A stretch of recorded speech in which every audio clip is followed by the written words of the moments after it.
Hello everyone, I am Tacit and welcome to the Gems of War Campaign 3 Week 6 Day 6 stream. So today we're going to be finishing up in the invasion event. Of course we had the invasion event starting yesterday, and of course it's still going on for the rest of today as well as tomorrow, as well as, I forgot, in the big storm of pets that we have going on from this previous Wednesday all the way till like 4 weeks from now, we have yet another pet. We got the Australia Day pet today from last year, and then we're also going to be getting another new pet on next Wednesday, and another new pet next Friday, and another pet on that following Wednesday, and another new pet on that following Wednesday, and I think even another new pet on that following Wednesday. So we got a lot of pets this month, gosh. But yeah, definitely a good time to go be getting pets, or at least the kind of timed locked ones. But anyways, so we're going to go get more copies of this, of course, and finish out invasions. Those are going to be the main two things, and I'm probably doing some token grinding since we spent so much yesterday on tokens from upgrading something. As you can probably tell by our souls, we were at like over 7 million. Now we tipped to like almost 5.5 million since we used so many to upgrade a bunch of troops. Also, I didn't even check. Do I have anything good for offers today? No, we do not. I think Adventure Board was kind of mad too. Yeah, well, it has gems. Gems not bad. It's like 15 gems. It adds up. But anyways, let's start with invasions. Since last night we technically didn't actually do any invasions because we did all in the morning. I went over to team though, but of course all we did for that was Bombot spam, and I'm pretty sure we could still get away with Bombot spam. You can end up replacing out one of these if you wanted to for something a little bit more consistent if you want. Like the red-blue one that does damage to first slot and does a bunch of explosion. The Smasher Bot. But, yeah, Bombots seem to be doing the job, so I'm just sticking with them. If you have really high stats, I don't even think you necessarily need to change out of them. Of course, the other alternative is to go the Bear Bot. I forget exactly what he's called, but that one mech thing that looks like a bear.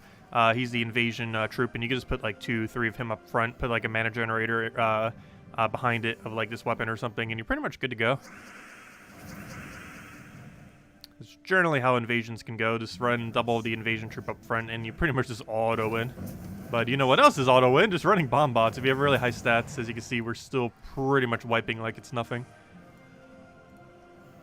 And we'll probably get these battles done in like no time at all, just because of how quick the wipe is. Very, very quick invasion event. I haven't needed to use the invasion troop a single time, which is actually kind of rare for an invasion event. But Bombot just does so much damage. And of course we're using Mechanist Hero class to give them a half mana start, as that makes them go quicker. And obviously pure armor, so they do more damage with the plus 24. Yeah, got all 3 of them rolling. 1. We haven't even needed a 3rd one, I don't think, a single time yet. I'm actually rather surprised. We basically went through this entire event without even casting the 3rd Bombot, I'm pretty sure. Unless one of them barriered on one of the battles.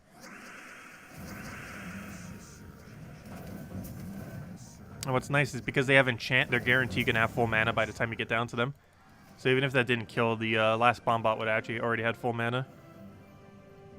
But yeah, that's all you gotta do for the invasion event this weekend.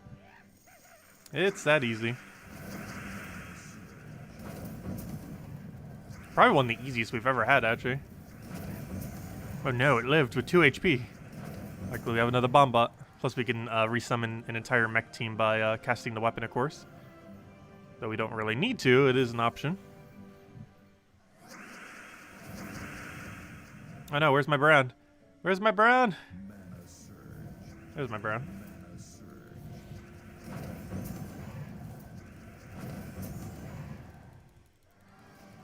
The struggle of only using one color. Well, theoretically we're using 3 colors, but realistically we're only using 1 color. Also, hello Bill, hello Cookie, hello Isabel, hello Gustavo, hello rednaZ, welcome, welcome, welcome, welcome. Hope all of you have been having a good weekend so far.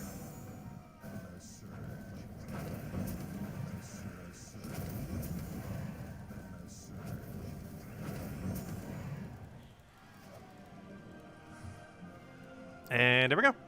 And I don't think we're completely done yet. By tomorrow night, the guild will have the battles done. So we'll be able to open up that shiny orb tomorrow night. But for now, let's see what we get from the 3. And we get a good one, a bad one, and what's with all the oranges lately? We've been getting so many oranges. I've gotten more oranges than greens this last week or two. Particularly this last week.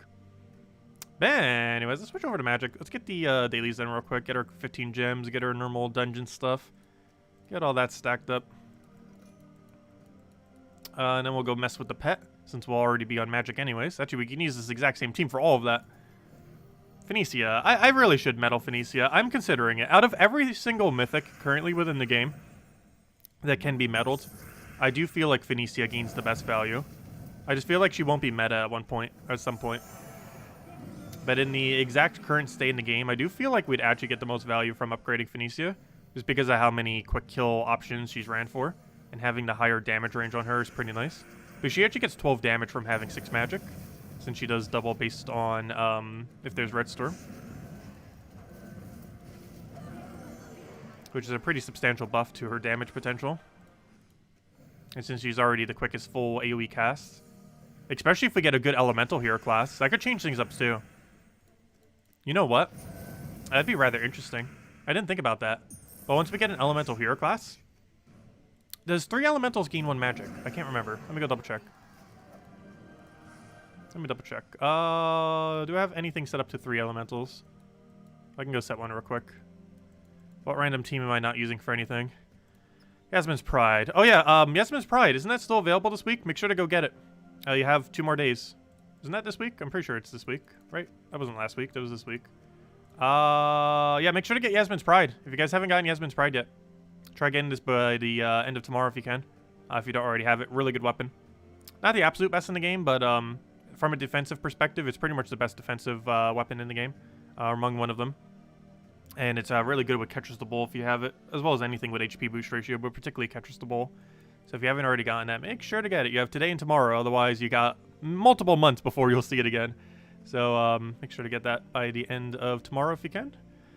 By time Monday reset hits, because then you'll have to wait like another half a year probably. It'll be like almost September by the time it rolls around again probably. Anyways, what was I looking for? I was about to go do something and now I completely forgot because I got sidetracked by the thing. Hate when I do that. There's something related to something. Oh yeah, I was gonna check 3 elementals. Does 3 elementals give a magic? Aha. Let me go double check. Get rid of everything. Put 3 elementals into the team. Elemental. Doesn't matter what 3. As long as they're different. No, 3 elementals does not gain magic. I believe 4 does though.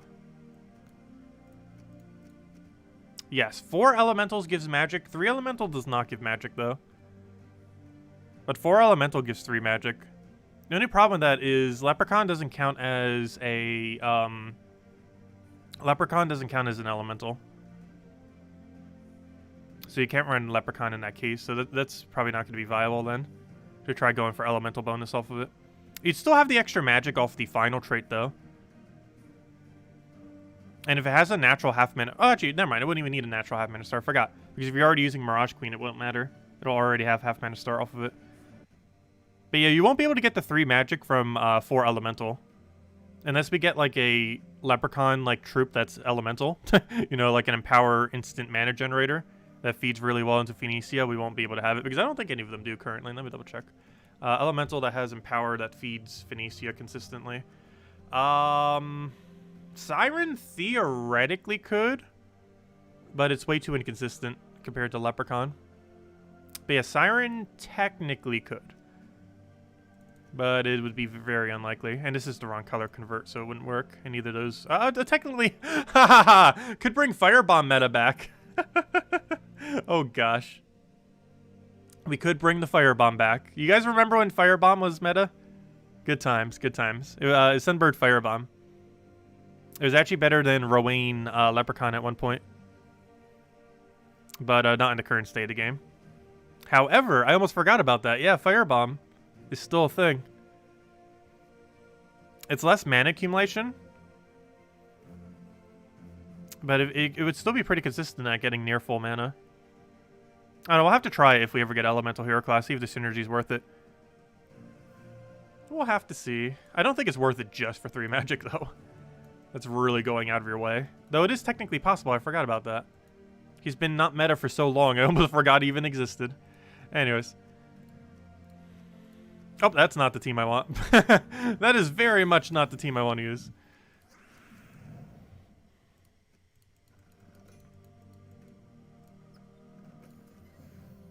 Also, the reason I'm mentioning Elemental Hero class, by the way, last Wednesday, The devs confirmed they're adding more kingdoms, and they're going to be adding more hero classes, which will also mean more delves.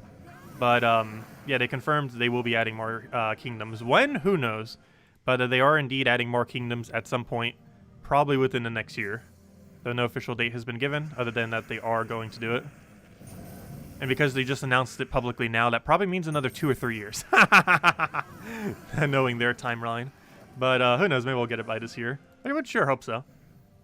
Yeah, they're going to fill out all the gaps of hero classes, like Constructs and Elemental and other ones. The ones that are missing hero classes. I'm curious what a all-Construct kingdom would be like. Or, you know, a mostly Construct kingdom. Like basically a Donna, but Constructs.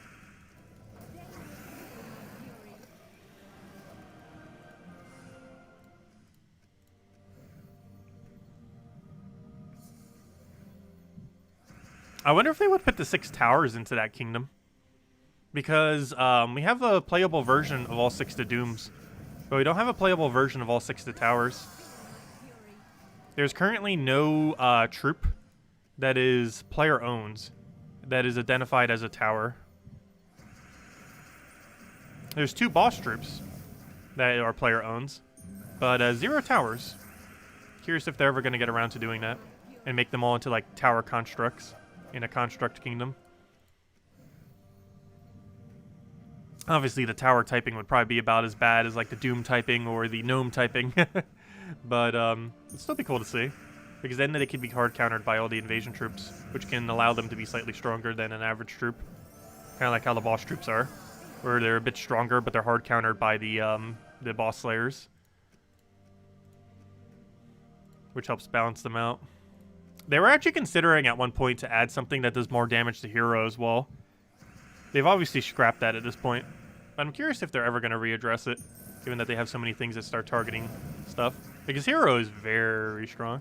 Has been since they buffed it like crazy, like 2.5 years ago. Leonis Tower. Wait, is there? There's a tower coming in spoilers? Are you sure it's not just for a specific event, though? Because just because it's on that spoiler page doesn't mean it's coming as a as something that players can own. Sometimes things are shown there that are just being added for an event. Like, for example, Valraven Tower was shown there before when it first came out, as well as like the seasonal towers. So it could just be for a special event.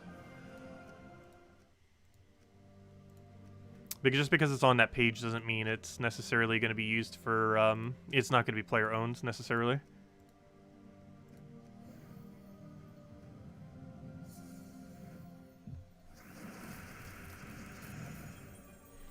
There's quite a few meta elemental teams. It really depends what way you want to roll. Because it depends if you want to build around Beatrix or not. Because most elemental teams will either build around... well, actually, there's a lot of ways to build around them. Obviously, you use Mirage Queen always. But they generally build around Beatrix, Truffle, or Rowan for the most part. There are a few other exceptions. But if you're talking like pure 4x elemental...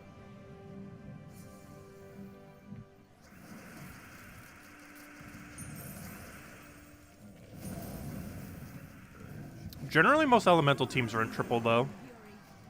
Or in the case of quick kill teams, even just double because there's no hero class for the triple.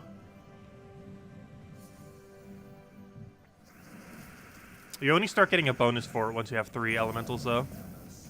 And the good part of the bonus isn't until 4. And it's only 3 magic. Like, 3 magic is pretty small. And as the game keeps developing, 3 magic will seem even smaller and smaller.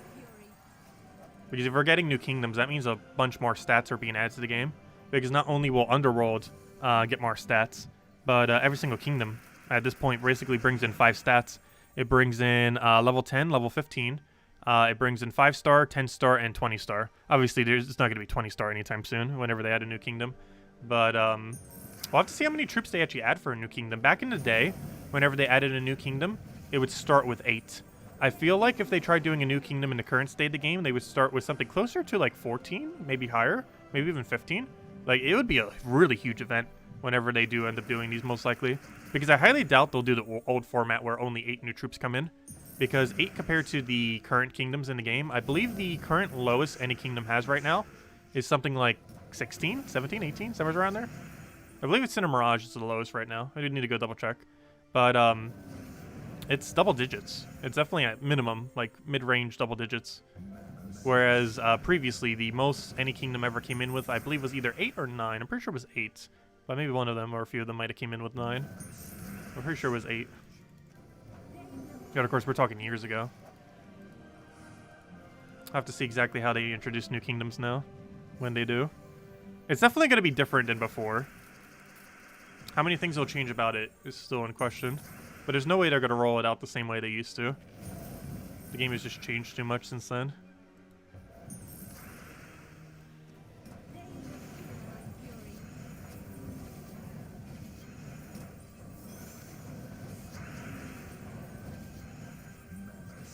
Oh, I could have won. I think I was sitting there on my turn. Whoops. Mistakes have been made.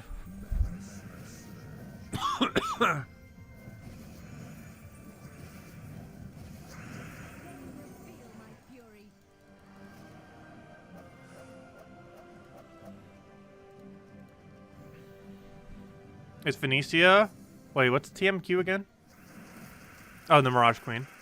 Firebomb and the Exploding Greening Mana Weapon. Wait, I haven't made... Oh, yeah, they did. I forgot. They made that one explosion weapon that assists elementals. I almost forgot about that weapon. Almost forgot about it.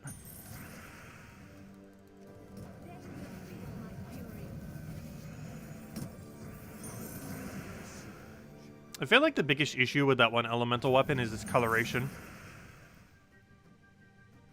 Because if I'm not mistaken, doesn't it not use green or brown? It explodes green, but I believe it uses, like, what, blue-purple, if I'm not mistaken? Which is a little bit clunky. Because most elemental teams are really green-brown based in the current state of the game, mostly because of Truffle and Beatrix. Let me double check. Isn't it? I'm pretty sure it's blue-purple. It's the main reason why I don't really use it. Yeah, that's the biggest issue with it. It's blue-purple. The elemental synergy for this is a little bit weird. Blue can kind of work. Purple is really strange for it, though. Because elementals generally don't really have much of a way to do purple. They have a couple ways to do blue, though. But, purple, not so much. And green and brown tends to be the most common that you can get mana generated off of elementals. There's also elemental bow, which is green and blue, which is really good for, like, Truffle and Beatrix as well. Like, I personally feel like elemental bow is just superior to, Arboreal Crystal. Even though this type of weapon is really good for a lot of typings, like the mech one that came out yesterday, which I highly advise you make sure to go get because it's only 210 gems. If you haven't already gotten it, go get that mech weapon. It's really good with the next Mythic as well. But, like, the coloration on that works a lot better than this. This is just such a weird coloration. And elemental bow is generally going to be better than it due to the elementals that are actually strong. Gain more of a benefit from green-blue than just a explosion from a blue-purple start. I don't know, I have to see how it goes. But I do personally feel like elemental bow is better than Arboreal Crystal. Not in every situation, but as far as elementals as a whole. Oh, yeah, we already claimed a thingy. Oh wait, we can actually upgrade him. Nice. Wow, we have that cosmetic pet really upgraded. How do we have so many copies of this guy? How on earth do we have so many copies of this guy? We must have hit like 4 the first time or something. How do we have so many? We're sitting on 8 copies. How on earth do we have 8 copies? We only got like 1 or 2 right now. That is a lot of copies. There we go. Success. Progress. But yeah, this one doesn't actually have a year either. It just says Australia Day. Because they didn't start it, I believe, until 2020. Last year. Because this was the 2021. And they didn't bother doing a date for it because it was the very first one. And they weren't really doing any prior. But then they were like, oh, let's just start doing it every year. And now it says Australia Day 2021. So, unlike most of the holiday pets that we have going back, like as far back as like 2018, for quite a few of them. Like talk of like a Pirate Day, for example, 2018. The Australia Day one didn't start till 2020. And the first one is unmarked, which is this guy. He's the 2021, even though it doesn't say it. And then, of course, we got the one on Wednesday, which I just showed, the little canine thingy, whatever that thing's called. You know what it is. We literally just got it on Wednesday. I have no clue where it just was. There it is. But the little Aussie thingy. And that's the 2021 one, obviously. Anyways, let's grab this. So is that every event completed pretty much then? Invasions will be done tomorrow night because our guild will finish out the rest of their thingies. Invasions has been done since like Wednesday or Thursday. Isabel's probably still on leaderboard somewhere. Actually, Isabel, you fell off a leaderboard. But we're definitely very far done with it. This is why I generally don't go for leaderboard on these. Also, I'm actually dead last for my guild for overall score. Guild, stop doing so many points. You're making me look bad. And that's pretty funny. We're literally dead last. Though we've already completed out the event, so it doesn't really matter too much. Literally dead last. I wish there was more of a benefit to actually playing out the events completely. Like, after your guild completes out everything, unless you can make leaderboard, which takes a really high amount of gems, it's not really worth going for. A way to slack. Hey. We did it up to the point in which it was completed. And then after it was completed, there was no point in doing any more. We did all of our battles up until we had all the points done. And then we stopped doing our battles because there was no point. Because we already had all the points done. We always do it that way. And sometimes that makes our score luck lower than others if it's like a really easy event week. Because we generally win every single time regardless of the difficulty. It just takes longer. But anyways, let's go switch over to this thing. Let me go hand out a code before we go forward. And then we'll do a bit of token grinding. Been trying to get that in more and more lately. Particularly this week. Mostly because we burnt through so many the other day. But also because it's just a needed resource. Oh, so how's the connection been tonight, by the way? From what I can tell, it seems like it's been doing good. Not sure why last night was just randomly so bad. But, hopefully it's smooth now. Looks like it is. But anyways, I'm looking for the code. Give me a moment. It is buried in all this codeness. Let's see. We grab this. We click save. So we know we used it. Go bring up the, code section. Put this over here. Put that over there. Make sure it works. And also because we need the gem key for next week's Mythic. We're getting a Mythic next week, Friday. It's Mech Mythic. They nerfed it, but it should still be okay. It's like an alternative Gorgoltha that doesn't get used in first slot, but has damage potential. But there you guys go. There's a redeem code used on gemsofwar.com with the game code section. Your invite code can be found underneath your settings menu. Whatever your game says, right over there is what you put in for your invite code. Redeem code is right over there in chat. Just copy paste random numbers and letters starting with NGX. And give same reward as always. 2 treasure maps, 1 gem key, 200 souls, 2,500 gold. But there you guys go. Enjoy an unusable and PC mobile version of the game, as always. And feel free to leave a like on the stream, as it's helping out a lot and is greatly appreciated. But there you guys go. Okay, so, yeah, we'll pretty much just token farm the rest of the time then. Because I don't think we have any other real objectives we need to finish out this weekend. We already spent like every last token we have as well. We typically still have more tokens, but you know. We upgraded quite a few mechs too when we ended up doing so. Quite a lot of mechs.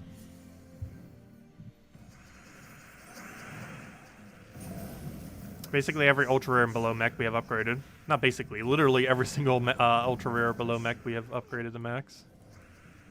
The epics and above we obviously didn't because they're more pricey too, and most of them are useless. Well, not all of them, but you know. Obviously something like Athena 9000 is not realistic to upgrade because it's a mythic.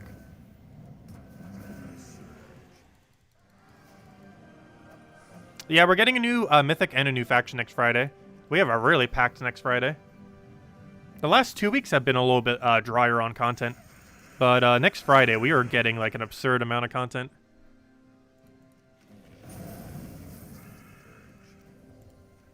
We're also getting a new pet on Wednesday.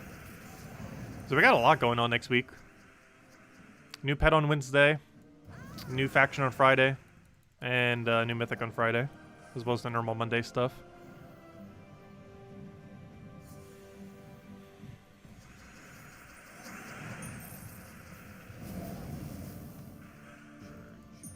And also technically new pet on Friday, but you know, it's a faction pet.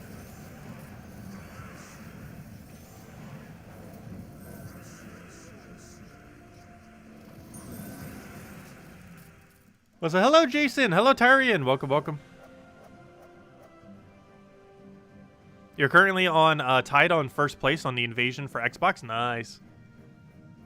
I assume you're tied with someone in your guild, because that's really hard to coordinate outside of a guild.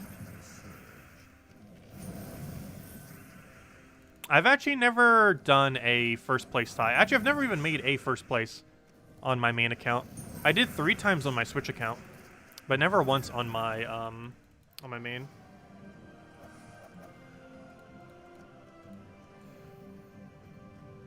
We need to eventually. You played some of the Century Beta this morning? Yeah, I unfortunately didn't get access to it. I've seen some streams of it. It looks really cool. Still not sure how I feel about how they were running cosmetics, though. But still the earlier stages. It's an interesting premise for how they're doing the cosmetics. But it looks like a lot of it will be pretty grindy to do cosmetics. Which, honestly, I don't mind.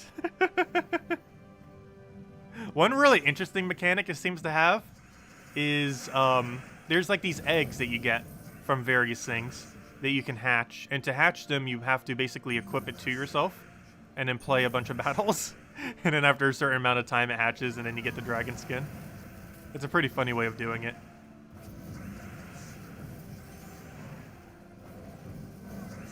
"19 deaths in 3 matches. Oh, gosh. Yeah, I haven't played a game that's like that for a very, very long time. And by a very, very long time, I'm talking like upwards of a decade.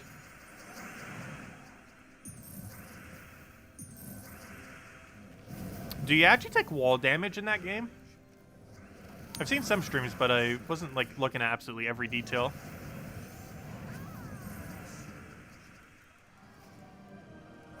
But yeah, luckily the next beta will be open to, I believe, everyone who signed up for it. So as long as you clicked on Steam to get access to the beta, the next one that they're doing sometime in February will allow everyone to get in. Also, I believe all progress on the beta is being wiped for the full release. So it's mostly just to try out the game. Which I definitely want to do when the next one comes around. But yeah, my plan was to stream it like all weekends, but I didn't get access to it, unfortunately. But they're doing it again in like 2 or 3 weeks.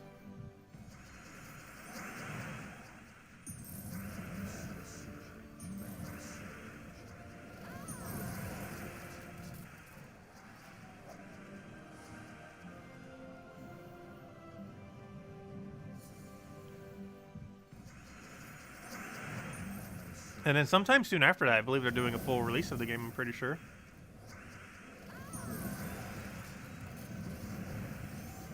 Because right now, they're mostly just testing to make sure it's stable and bug fix, all that good stuff.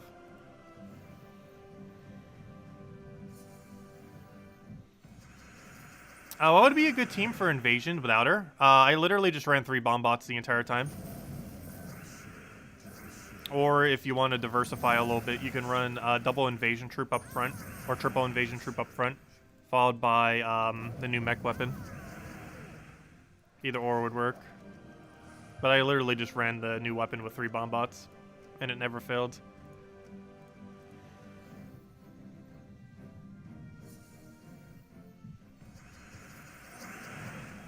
It would eventually stop killing. But we have so many stats that I didn't even really need the 3rd bomb bot most of the time. Up to tier 3. Which is where the weapon is. Which is the minimum you should buy for the event. Tier 3 so you get the weapon.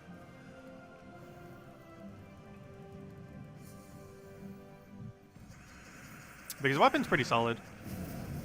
One of the better ones we've gotten in the last month or so. Or even last few months. It's a lot more usable than the elemental one that we had that other time. As well as just those weapon types that we've been getting lately. It seems like they're going to start doing that for every single typing in the game. Which would be rather interesting if they do. Like one of the Mountain Crusher-like weapons, but for every single color type. Kind of like of what Jar of Eyes was and the weapon we got this week and stuff like that. Specifically like the one we got this week, where it gives, where it's 14 mana costs, explodes one thing of color, or, you know, explodes all of a single color, and then gives a buff to a typing, and then summons one of that typing. Those kind of weapons have a lot of potential for pretty much every typing in the entire game. Mechs benefited quite a bit more from it, though, just because there's a lot of mechs that kill themselves out Like, some of the best mechs in the game currently have a chance to kill themselves out, or guarantee, like, Bombot. There's some that don't, like Tina 9000. But, like, half the meta mechs have a chance, or guarantee chance, to kill themselves out. So having a weapon like that can resummon is pretty good.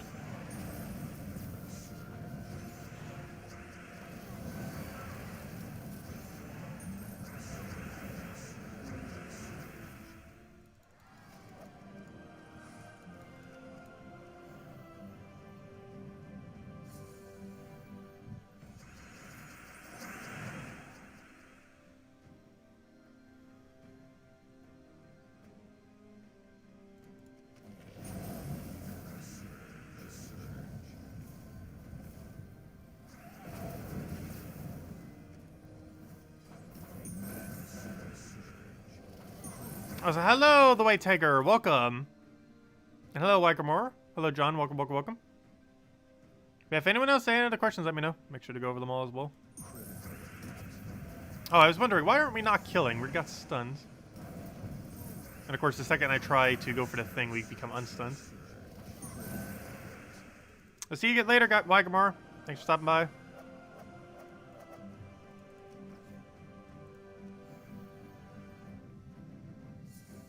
And hello, Barbara. Welcome.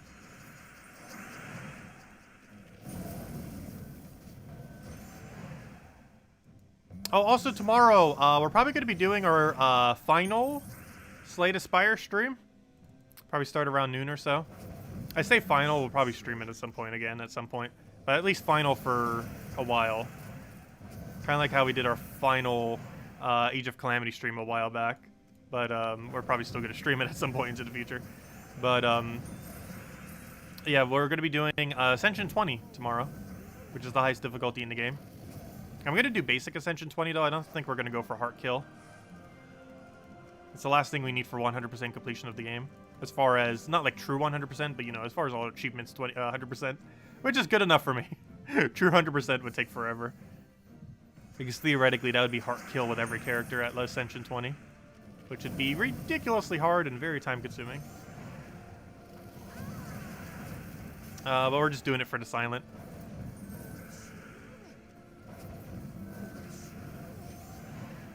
Let's see.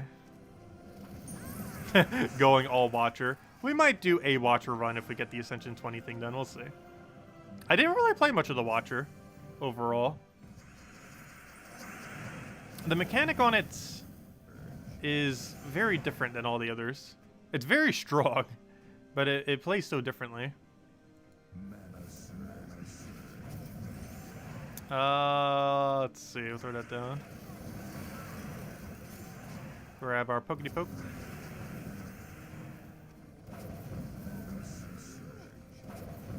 And it should be dead.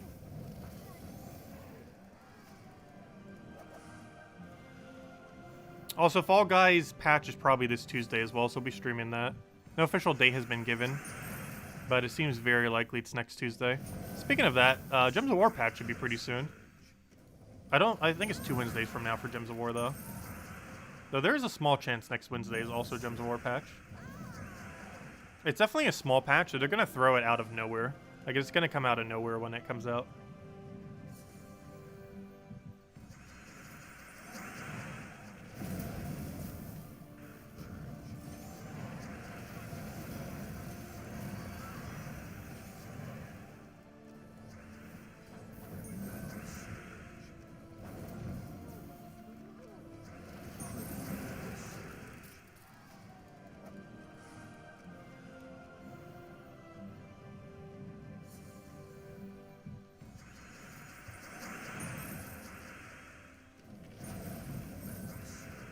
Yeah, they've been teasing on their Twitter all the stages, or all the stage variants. Because that's one of the biggest things coming in is all the different stage variants. However, they haven't teased the new stage yet. There is a completely brand new stage you're adding, but they have yet to show it.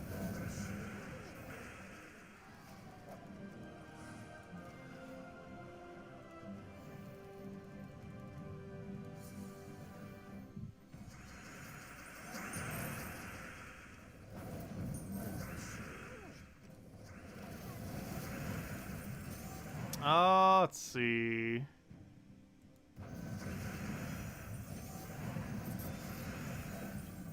Also, I never even noticed how much of a player base Slay the Spire actually still has, even though it's been years since it launched. Its player base is almost as big as Fall Guys. Fall Guys is a little bit bigger though. I never actually realized they had such a huge player base. Also, any of you interested in Slay the Spire, it comes out on phones on February 3rd, by the way. It's been out on PC and everything for like years, a couple years. I think it just came out of beta 2 years ago, or a year and a half. I'm not sure. I think it was 2 years ago. But it's finally getting a mobile release on the 3rd. Let's see, we'll take that over. I believe specifically Android. I'm not sure if it's out on the other one yet. It's coming out on Android on the 3rd.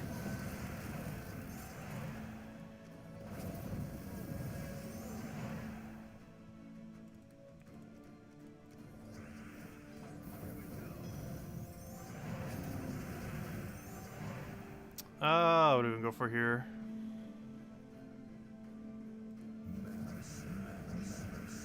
Oh no, we're about to win off of that. Oh, we'll just do Zoogoff. Zoogoff.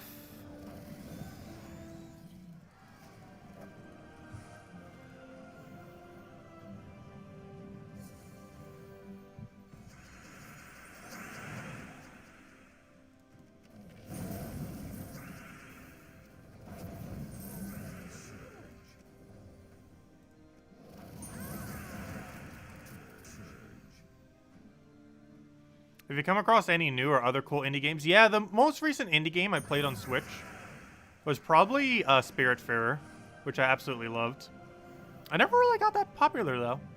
Like, I don't feel like a lot of people tried the game out. It was really, really good. A little bit lacking in post-game content, though. Obviously, it was mostly storyline-based.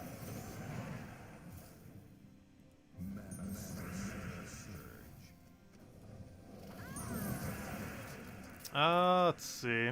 That and Bug Fables. Which I really wish Nintendo would actually go back to making Paper Mario games like that. That's what the 2 first Paper Mario games were like. The style of Bug Fables. But then they completely ditched the style. It was such a perfect formula. Let's see if we throw that down. Also, they did an update. I never even bothered playing it too, Bug Fables. Late last year, they did an update for the game, a free update, and it did a bunch of stuff, quality of life, new content, some other things. They're probably gonna make a sequel for it eventually.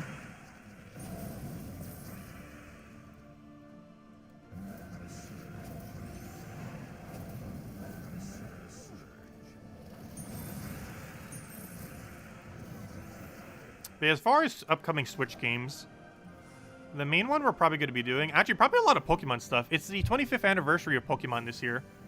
So when Pokemon Snap comes out, we'll be doing that. Pokemon Unite, I'm going to be playing like way too much. Pokemon Unite in Century Age of Ashes, I'm probably going to be playing way too much. So expect a lot of that. Obviously, we'll still be doing our normal Gems of War stuff. And of course, when Puzzle Quest 3 comes out. However, I feel like Puzzle Quest 3 is going to be late this year. But, yeah, those are probably the next 2, like, big Switch games I'm pretty sure I'll be getting into. Pokemon Unite and Pokemon Snap. Well, Pokemon Snap should be pretty short, though. I highly doubt Pokemon Snap has, like, more than 30 hours of content. If it was anything like the first Pokemon Snap, it's going to be a pretty short game. Unless they find a way to really elongate it somehow. But the original Pokemon Snap, it took me longer because I was a kid at the time. But I believe the actual playtime for it is, like, 10 hours for the very first Pokemon Snap. It was a really short game. But it's really heavily visual based, which is good for a stream. Let's see. Take that over.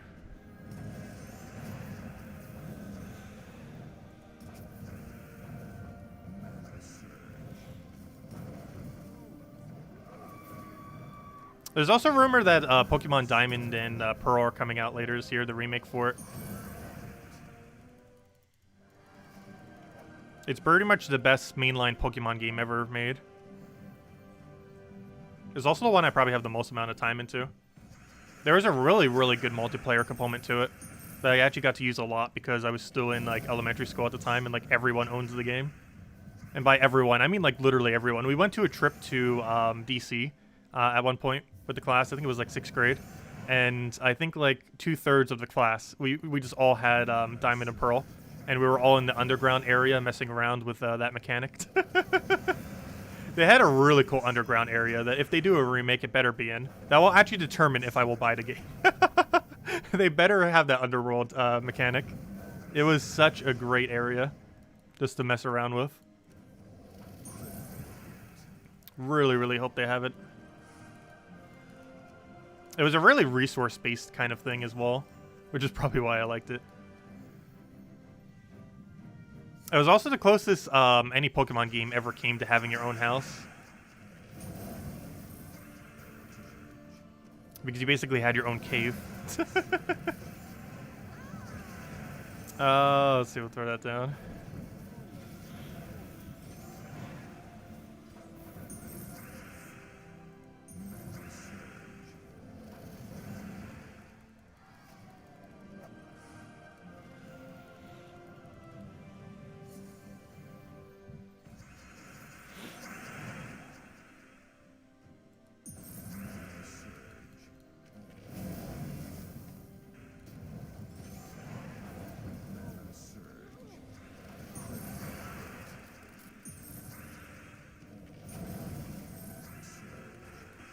But yeah, one thing I noticed with Pokemon Unite and Age of Ashes, though, they both have really short round times.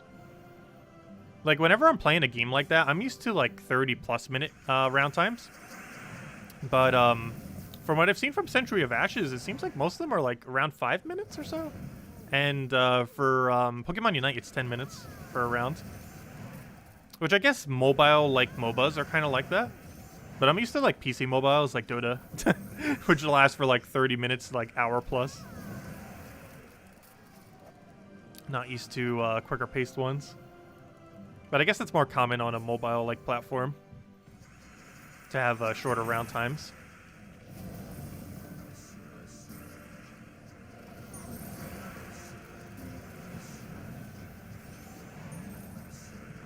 Still wish Fall Guys would do something like that as well. Because their main modes normally take like 10 minutes per round, or, you know, per cycle. And sometimes you don't have 10 minutes to spare, but you might still want to play around. Let's see, I'll throw that down. Gems of War is pretty good for that, though.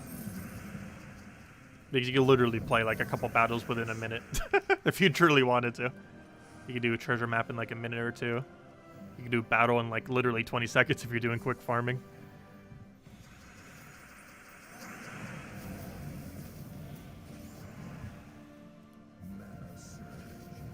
Oh, also, on the Wednesday stream they did confirm Puzzle Quest 3 will have quicker paced gameplay than Puzzle Quest 1 and 2, which is really good because Puzzle Quest 1 was glacially slow and Puzzle Quest 2 was glacially slow.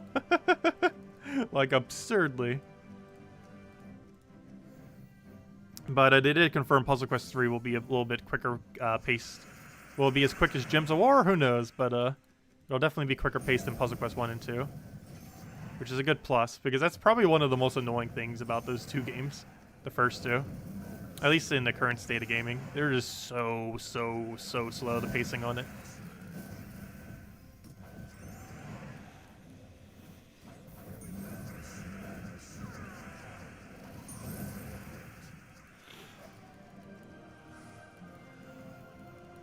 And that wouldn't be as bad, but a lot of them had like mandatory battles that would come up out of nowhere that don't even help you progress through like the storyline or anything. They just deter from you doing what you're trying to do.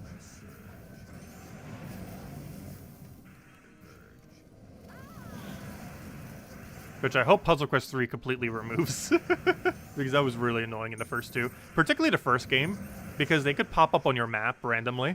And you could kind of like exploit it a little bit to kind of despawn them by constantly going back and forth. But basically you could have, like, you could want to go from one point on the map to another point on the map and have to do like 4 battles just to get there. Then have to go all the way back to the other side of the map for some quest and have to do like another 3 battles to get over there. All of which were just padding that didn't need to be there.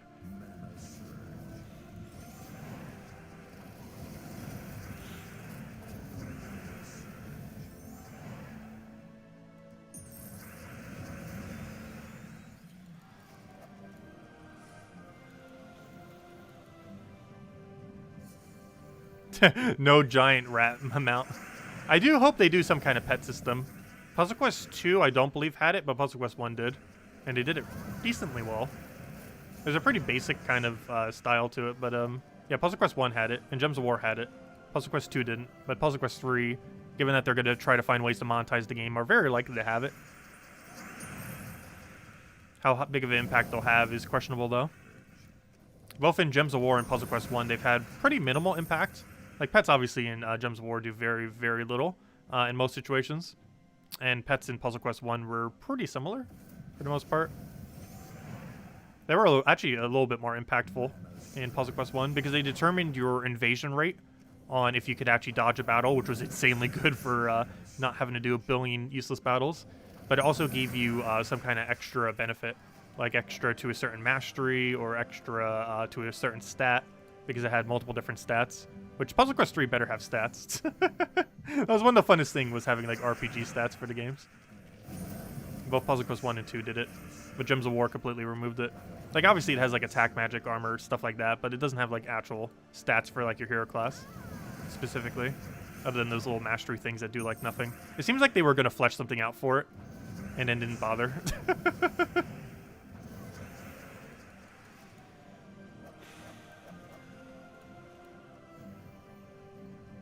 Also, they said for Gems of War, they were eventually going to add some kind of rat that kept multiplying.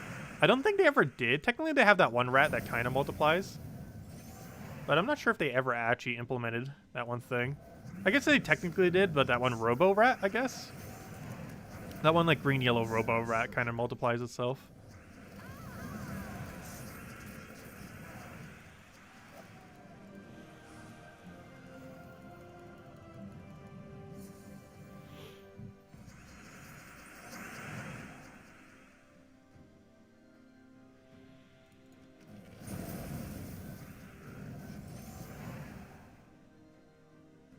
Yeah, I almost forgot about that. Pokemon does have multiple mobile games right now, doesn't it?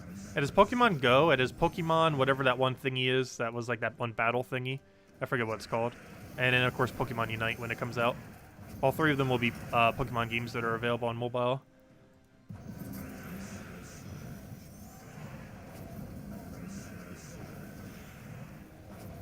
I haven't actually played any of them yet.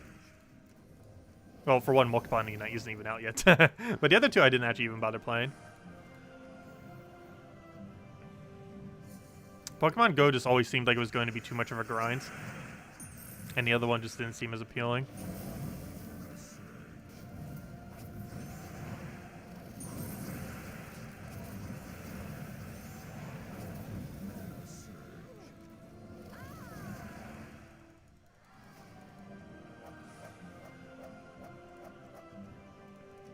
Puzzle Quest 3 is almost guaranteed going to have mana pulls, because the Puzzle Quest series runs on single hero with multiple casts, and that's definitely not going to change.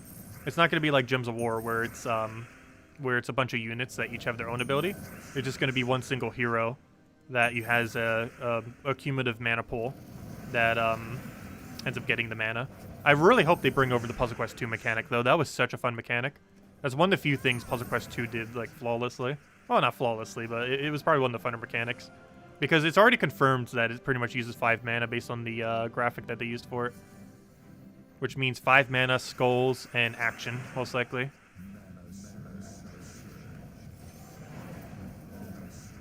Because there's a lot of things you could do with that, with weapon casts, with the two-handed system. And who knows, maybe they'll even have artifacts that can run on that as well, off the action. Because in Puzzle Quest 2, the only things you could use was your right hand and left hand for your action commands. But maybe they'll add amulet and other things. There are 4 slots that you could do: helmet, amulet, body, and boots, if I'm not mistaken, as far as for like stats. But they weren't castable. Only your right and left hand were castable.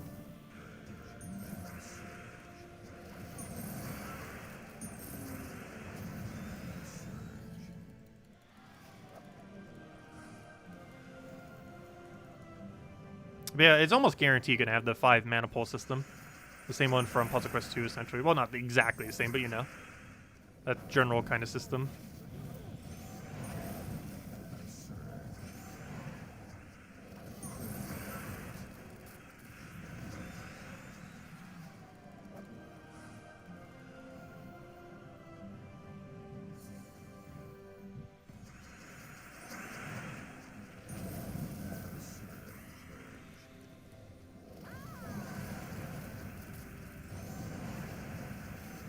I feel like my biggest concern of the game is more so going to be balance. I feel like they're going to do bad somewheres in the balance for Puzzle Quest 3.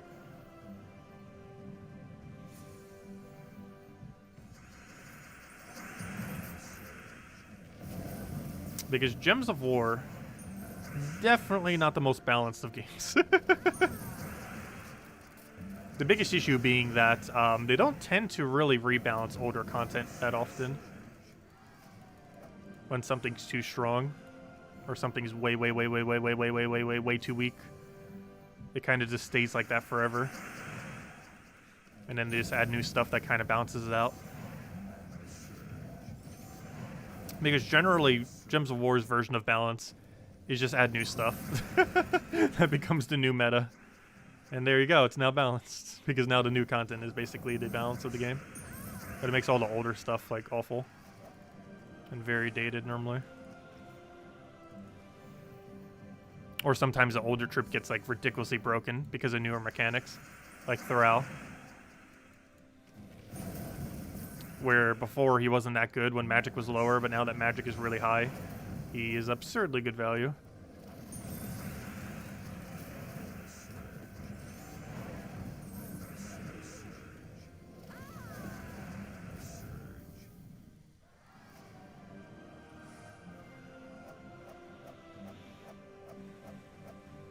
Well, we know that both Syrian and Salty wrote the story. So it'll be very obvious when Salty wrote the story. But they were the two that wrote it. It'll be very obvious to tell which one wrote the certain part at any given time. Because their writing styles are drastically different.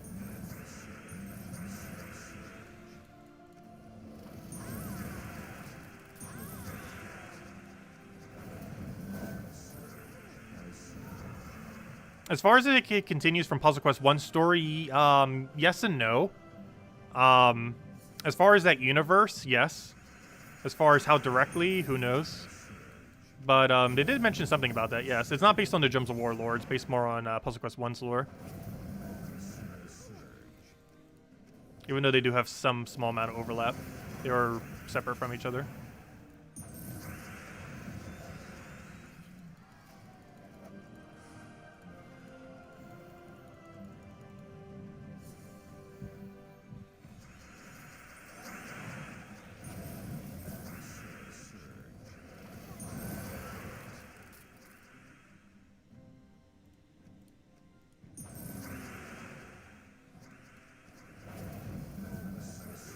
Yeah, the story for Puzzle Quest 2 is kind of weird.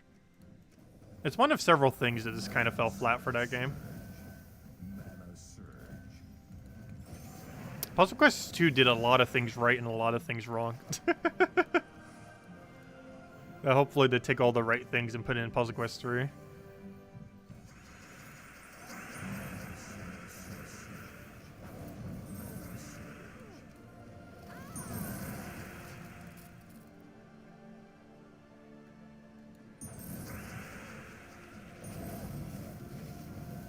All we know is that the dragons are dead. They're not dead yet. We can still save them. I'm pretty sure there's still going to be dragons in Puzzle Quest 3.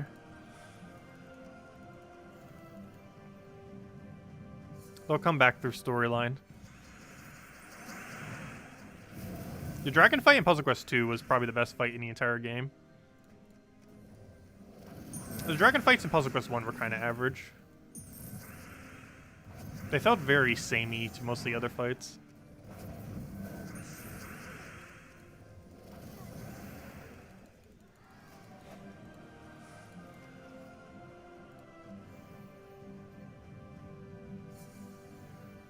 Because that is one thing Puzzle Quest 2 did do a little bit better. A lot of the end game Puzzle Quest 1 fights felt very similar.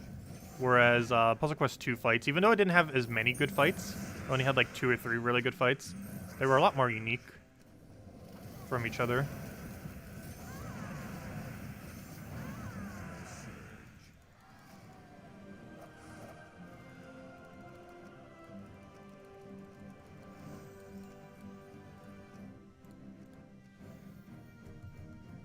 It's gonna be weird seeing that kind of style of game as a live service, though.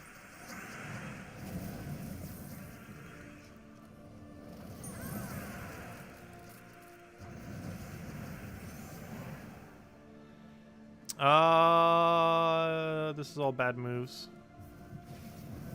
There we go. We have baited the AI into giving us the poke of death.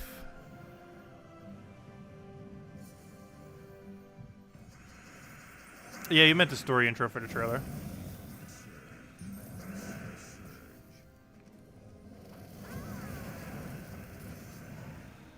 I'll throw that down. And for whatever reason, it didn't take the skull, which is good because it would have killed our hero.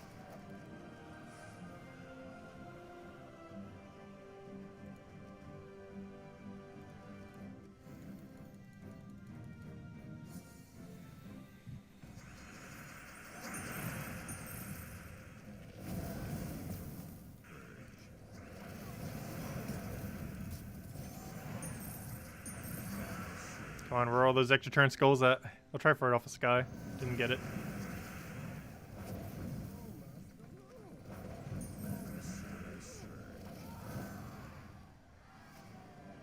As long as Puzzle Quest 3 doesn't have treasure maps.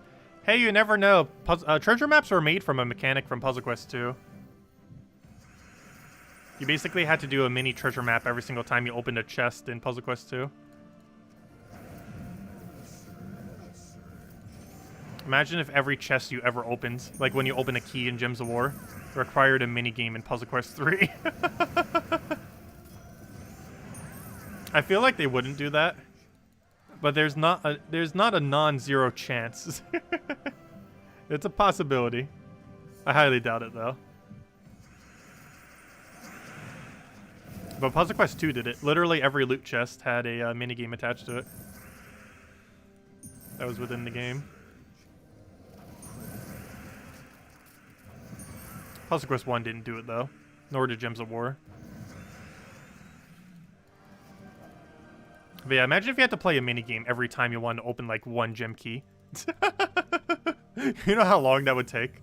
That'd be longer than how the game first started. Before, when the game first started, you'd have to open a key, then click 3 times to get 3 troops, and then click confirm, and then do it again, one at a time. But imagine if you had to play a minigame every single time you wanted to open a key. That would take a very, very, very, very, very, very, very long time to get a mythic. Anyways, let's go run and do one more run. Let's get one more chest. Oh, there's my one more chest. Okay, let's go get this chest. I think we'll probably call it a night. So if anyone else has any other questions, let me know. Hello, Logic Slayer. Welcome, welcome. But yeah, as we get more info on Puzzle Quest 3, I will let you guys know. But as it currently stands, other than what they leaked last Wednesday, there wasn't really much. Other than the stuff they leaked about Gems of War and Puzzle Quest 3 last Wednesday. Because, of course, Puzzle Quest 3, for any of you who don't know, obviously, main reason we talk about it so much is it's made by the same developers as Gems of War. I almost thought that was too niche for a second. Too Orpheus. Somewhat similar colors. But anyways. Did I do a daily thingy thing? Yeah, I did. Okay. Kill standard 100 troops. Offers bad, don't get it. And these offers for me are also bad. And of course, tomorrow's Diamond Day, so make sure for Arena tomorrow to go get the... Or not Arena, I mean for Dungeons tomorrow. Make sure tomorrow to get the little 50 thingy. Gives a really good amount of diamonds. Aside from that, don't forget to go get the pet. You still got 5 hours left to go get that little thing. Otherwise, you'll have to wait an entire year again for him to roll back around if he even shows up next year. And aside from that, don't forget to finish out Invasions and Lord Lorvent. And aside from that, don't forget that Yasmin's Pride's still in Soulforge. Highly advise getting this before the end of the week if you can. Really good weapon. It's armor tier into a big life gain. Mostly used with Catches the Bull and a few other life boost ratio troops. However, it can just be used as a standard survivability option. What's your strategy for acquiring mythic troops? Generally, from being in a guild, if you're in a guild that can get a lot of tasks done, you generally want to get to the point where you have all your kingdoms leveled to level 10 if you haven't already done that. And then try to get, because that's a really big gold sink, and then try to get yourself into a decent guild with a high gold requirement. Ideally like 300,000, 500,000, or if you can handle it and find one, even over 1 million if you can. and basically find a high gold requirement guild, and you'll generally reach really far into these, and it gives a lot of loot, especially if you can actually reach legendary tasks through your guild. And every single week you get a bunch of loot from that, and then that it can be used for getting mythics. Because the main thing that gets you mythics for the most part are gem keys.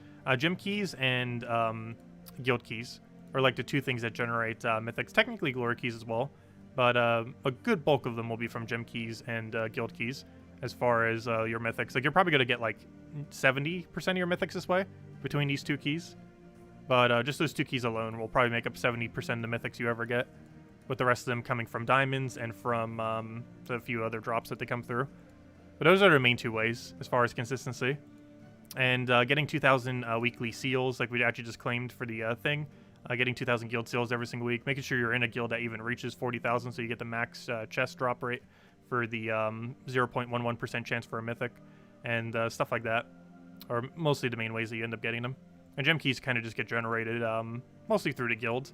There are a few other ways of accumulating them, but generally gold into your guild is the main way. So having a higher gold requirement guild tends to work out good, because if everyone's doing like a million or so, well, everyone gains the benefit from that, and ends up being a lot better than spending your gold in most of the other locations in the game, if you can keep up with whatever the high guild requirement is. Yeah, you just want to have dibs on my Puzzle Quest 3 guild. No worries, we will make a Puzzle Quest 3 guild 100% if they have guilds. We don't even have confirmation yet if there will be guilds. There probably will be, given that it's a free-to-play live service. But yes, if there is a guild, I will make sure you get in, Isabel, as well as anyone else on the stream. If anyone's going to be dedicated to Puzzle Quest 3 and you're interested in the guild, assuming the game launches with guilds, which I'm pretty sure it will, you're all welcome. But that's a while from now. I'm pretty sure that's like late this year. Actually, who knows? Maybe it'll come out before my birthday. Or who knows? Maybe they're going to do it around the time Gems of War came out, and do it as like a 7-year anniversary announcement.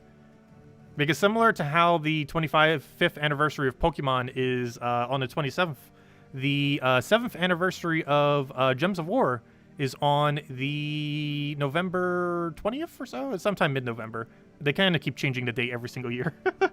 But mid-November is pretty much the 7-year anniversary for Gems of War. So I assume by then, either around that time, exactly at that time, or a little bit before that time, they will probably launch Puzzle Quest 3 by then.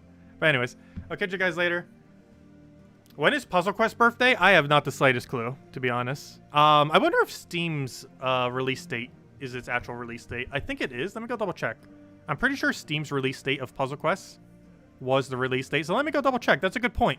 They might try releasing it for the anniversary of Puzzle Quest, not for the anniversary of Gems of War. That does make more sense, doesn't it? Let's see. Where is Puzzle Quest? Let me double check. I'll go get you the info before we end up. It's somewhere's in here. It's in alphabetical order. Still can't find it. There it is. The anniversary of Puzzle Quest is on the... let's see. Mute that. Oh, no, never mind. This is an image. October 10th. So yeah, the 13th anniversary... Oh, sorry, 14th anniversary of Puzzle Quest is on October 10th. So it's pretty much the same anniversary as Gems of War. It's like a month off. But, yeah, good point. So on or before October 10th is pretty likely. Because October 10th is the 14-year anniversary of Puzzle Quest. That means Puzzle Quest is twice as old as Gems of War. I didn't even notice that. That means Gems of War has existed for half the lifespan of Puzzle Quest. I have never noticed that. I assume that's the date, though. That's the date that it says on Steam, though I'm not sure if that's like the exact date it launched. That's what Steam says. Was 2007, October 10th. But it might have been the date launched on Steam. I'm not 100% certain on that. But I'm pretty sure that's its actual release date. But anyways, I'll catch you guys later. Thank you so much for stopping by. We'll be back tomorrow night, 8 p.m. Eastern Standard Time on Our Pirates Now. Tomorrow we'll be going over all the weekly spoilers and all that good stuff, finishing up loose ends for the week and all that. Aside from that, we will be finishing Slay the Spire tomorrow and doing an Ascension 21 with the Silent to finally get full completion, 100% of the game. We might revisit the game at some point to go do Heart Kills and on Ascension 20, as well as maybe get other characters to Ascension 20. We'll see. But as far as for the foreseeable future, it's probably going to be the last thing we do for Slay the Spire for some time. Mostly because there's a couple other big games coming up that we'll probably be investing some time into. But yeah, we basically 100%ed Slay the Spire in a month. It was a pretty fun game. Highly advise checking it out. And it comes to mobile on February 3rd. So even more of a reason, because I know some of you play mobile mostly. But anyways, guys, we'll catch you later. Thanks for stopping by. Enjoy your week. Enjoy your weekend. And I'll catch you guys later. Goodbye, everyone. Thanks for watching.